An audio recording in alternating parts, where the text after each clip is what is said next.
So a little bit more agreement this time around than disagreement concerning Fate and a few other issues with Black Adam. For those totally new, the EFAP is sort of like this podcast that has their system in looking at films led by Mauler, Rags, and Ferengi, and they do have somewhat diversity in range of views, but they do converge a lot. And this definitely shows a few of the biases, but I actually agree with some of their points. So let's begin with the notorious issue of the helmet and Fate. Stuff, and then a development happens, and you take the helmet off to express your thoughts on that. It's like, wouldn't you keep it on? Here's But another then we can't thing. see Pierce Brosnan's face. That is exactly the Yeah. reason they True. do it. So yes, that's where I was going with Yeah, it. and later on we have the Iron Man vision We do. with the Iron Man close up I'm not- inside the helmet thing. Why is everyone so mean to that? What are they supposed to do? They keep taking his helmet off throughout the whole movie. So like It definitely has become a crutch to take off the helmet or take off a mask to see the face. So I do agree that this can all be communicated very well with body language and tone of voice. So it's kind of just a crutch people falling into. Though Mauler being a little defensive on Iron Man, I think is kind of pointless. I think Iron Man's kind of the worst case of the batch for whatever reason. They're just not comfortable with the aesthetic of the costume. And they just do show a lot of Robert Downey Jr.'s face. I mean, it's a business. I recognize he's more recognizable perhaps than even the costume. So you got to sell him. But I think they took it way too far.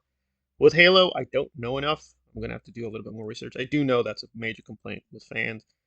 And I do have my own bugaboos with that kind of stuff, with like Boba Fett and other kind of characters where it's just more interesting if they don't take off their helmet. I don't think this applies to Fate because, again, using their own rules about adaptation, if this is what he does, as long as he is tied to the helmet and they do establish that pretty well, then I don't see a major problem. And I'm glad they didn't do anything cliche about having a voice in his head. So some agreement, some disagreement. With Halo, I'm going to have to be neutral for now. And then we jump into the next issue with Fate in terms of the design and the helmet and the intention and his power system, which, again, I agree somewhat, but then they add in a pointless dig at the MCU.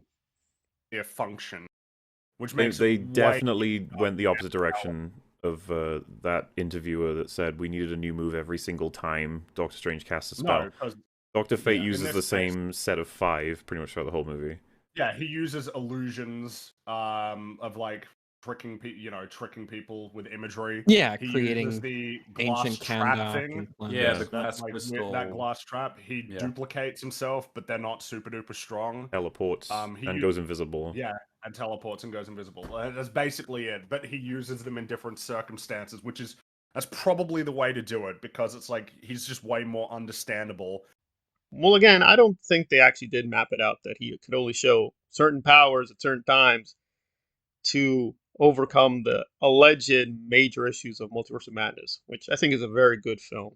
Very, very strong film. I do recognize some more weaknesses now, but I got to be honest, the Mauler 6 hour marathon did not help me really that much. It only raised about 2 to 3 points I didn't realize before, but it wasn't really worth the time to go through it. It's more worth mocking at than taking seriously. This is apples and oranges, as with Multiverse of Madness, that is now what, the third, fourth appearance of Strange in a major capacity. This is really Fate's introductory appearance. It's not making any sense to compare the two at all. And if they have problems with Multiverse of Madness, that's great.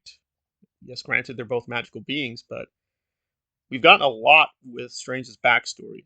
So maybe you could go through it saying it doesn't align with what we saw in Strange, the first film, but this is technically his first appearance, so I'm not sure why we're getting into this comparison at all, except like it's polemical that the EFAP just doesn't like Multiverse of Madness. For whatever reason, they're judging it the worst film of all time. But now we're going to get to more sharp disagreement about where they're going in terms of why this is better or worse than the other DCEU films. Right. Right. Yeah. Oh Give it the boy. best shot. Yeah, no, go for it. Go for it. But yeah, and I also like just Dr. Fate saving them. I was like, yeah, I like it when superheroes save people. It's neat. That's nice to see. Yeah, you don't see it very much these days.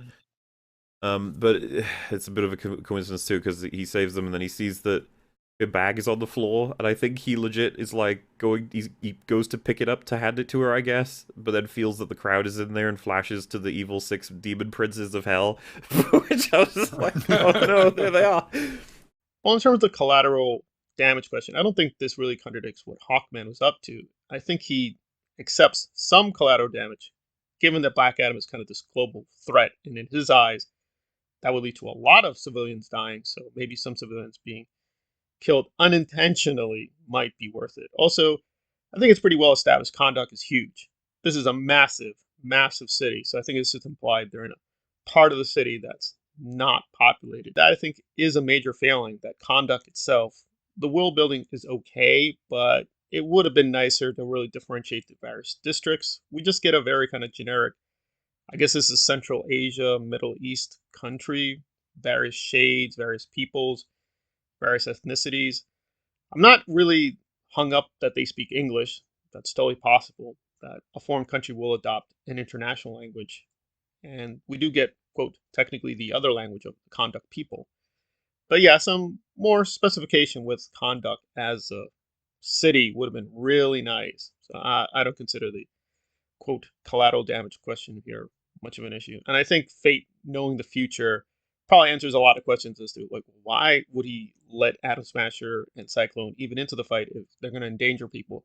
I think it's kind of one of those things. It's all part of the plan. He just has to go through the steps. That's just how it is. It's predetermined, but he is sort of tied into that, so he has to just go through the stages, whether he likes it or not. But there is a final good twist with him that even he has limits on his knowledge of what will happen. More agreement than disagreement, but still, I think letting their biases bleed through, especially with their agenda against Strange and Multiverse of Madness.